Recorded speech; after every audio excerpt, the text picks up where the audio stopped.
Under the soft Lagos lights, Sandra opened her black pouch, dipped the condom in a strange oil, and whispered, "Tonight, another man will pay for what they did to me." Welcome to Royal Beat Tales. If you are just seeing us for the first time, please subscribe, like, and comment for more unique stories. Lagos had many beautiful girls, but none like Sandra, a tall, fair, curvy woman with a voice that could make even a pastor forget his sermon. She drove a red Mercedes-Benz C300, wore gold anklets that jingled with pride, and posted every move on Instagram. Men chased her like bees chasing honey. Big boys from Lekki to Banana Island begged to take her out. But behind that innocent smile, Sandra carried a pain so deep it could drown an ocean. No one knew what she did before meeting any man, not even her closest friend, Tonya. 2 years ago, Sandra was an ordinary campus girl dating Kelvin, a handsome rich guy who promised her heaven and earth. He bought her iPhones, wigs, and paid her school fees. One rainy night, he took her to Echo Hotel for a surprise dinner. But the surprise wasn't love, it was betrayal. 3 of his friends joined him, and they took turns forcing her.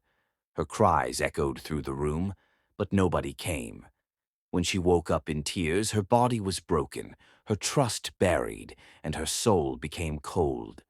From that night, Sandra swore that men would pay for her pain, one by one. After the incident, Sandra stopped going to church. She moved to Lagos Island, started dressing boldly, and changed her look. One evening, she met an old woman selling herbs under Falomo Bridge. The woman looked into her eyes and said, "You carry pain. You can turn it to power." Out of curiosity and anger, Sandra followed her. Inside a dark room filled with red candles and animal skulls, the woman gave her a black calabash and whispered a chilling instruction. "Before you sleep with any man, dip what he'll use into this oil. He will never rise again after you." Sandra laughed at first, until it worked. The first man was Mr. Desmond, a married politician who met Sandra at a club in Victoria Island. He loved showing off money and promised her 2 million naira for a night. Sandra smiled sweetly, went into the bathroom, opened her small black pouch, brought out a condom, and rubbed it gently with oil from the calabash. That night, after their act, Desmond clutched his chest and collapsed before he could even zip up. She screamed for help, but he was gone. The news later read, "Prominent politician dies in hotel room with side chick." Sandra watched the TV, crossed her legs, and sipped juice, her eyes cold as ice. After that night, Sandra became a mystery in Lagos nightlife. Every Friday, she appeared in dazzling clothes at Quailox or Club Cubana, tall, confident, glowing like a goddess. Men fought for her attention. She never repeated dresses and always arrived in a new car. None of them knew the secret behind her charm. She smiled, danced, flirted, and disappeared by morning. By the next week, another rich man would be trending online. Died mysteriously after hotel night. Her body count wasn't of lovers. It was of men who thought they could use women and walk free. Tonya, her best friend, started getting suspicious. Sandra never let her touch her black pouch and always locked her bedroom. One day, Tonya followed her secretly to a shrine in the outskirts of Ipe. There, she saw Sandra kneeling before the same old woman, pouring blood on the calabash and chanting, "Let their hearts fail when they touch me." Tonya ran back in shock. That night, she couldn't sleep. She loved her friend, but feared her more. She wanted to tell someone, but who would believe her? One night, Sandra was in a hotel room with John Bull, a wealthy man she had met in the restaurant. They talked and laughed, sharing wine. Sandra had thought John Bull was an ordinary man, not knowing he had his own intentions towards her. John Bull was in the restroom when Sandra opened his briefcase and saw a knife, a charm, and a red cloth. Immediately, without hesitating, she ran out of the hotel room for fear of her dear life. At this point, she realized the street had shades and spears. One night, Sandra met David, a soft-spoken mechanic who helped fix her car when it broke down on the Third Mainland Bridge.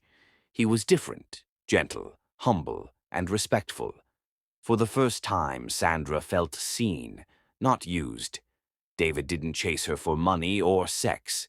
He called her queen, prayed with her, and even took her to meet his mother in Agag. Slowly, Sandra's heart began to soften. She stopped visiting the old woman and decided to throw away the calabash. Maybe love could heal her after all, or so she thought.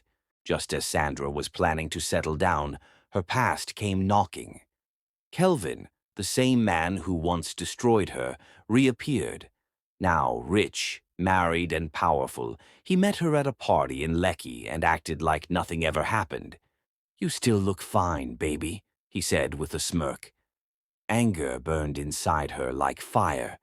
That night she went home, brought out the calabash she had hidden, and whispered, "Just one last one." She texted Kelvin to meet her at a private apartment in Ikoyi. This time she wanted revenge. Sandra prepared carefully: dim lights, sweet perfume, slow music. When Kelvin arrived, she welcomed him in a silk robe. They laughed, drank wine, and soon he went to shower. Sandra smiled and took out the last condom, dipped it into the black oil, and waited. When he came out, she kissed him gently. Within minutes, Kelvin began to choke, his body shaking violently. Sandra stepped back and watched him fall. But something strange happened. The calabash in her bag cracked, spilling dark smoke into the room. Sandra screamed as a deep voice said, "You have broken the balance." She fainted. When Sandra woke up, she was in the hospital, weak, pale, and surrounded by police. They told her Kelvin was alive, but in a coma. Tonya had finally spoken to the authorities. In her bag, they found the remains of the broken calabash and strange black oil. The doctor said her womb had mysteriously vanished, as if cursed. Sandra was sentenced for attempted murder. Years later, David still visited her in prison, holding her hand and saying, "You're more than your past." But every night, Sandra whispered to herself, "If only they knew what I did to those condoms," and laughed softly, staring at the moon through the prison bars. In life, no revenge heals pain. It only multiplies it. When evil pays evil, both sides lose. Thanks for watching. Please subscribe, like, and comment for more unique stories.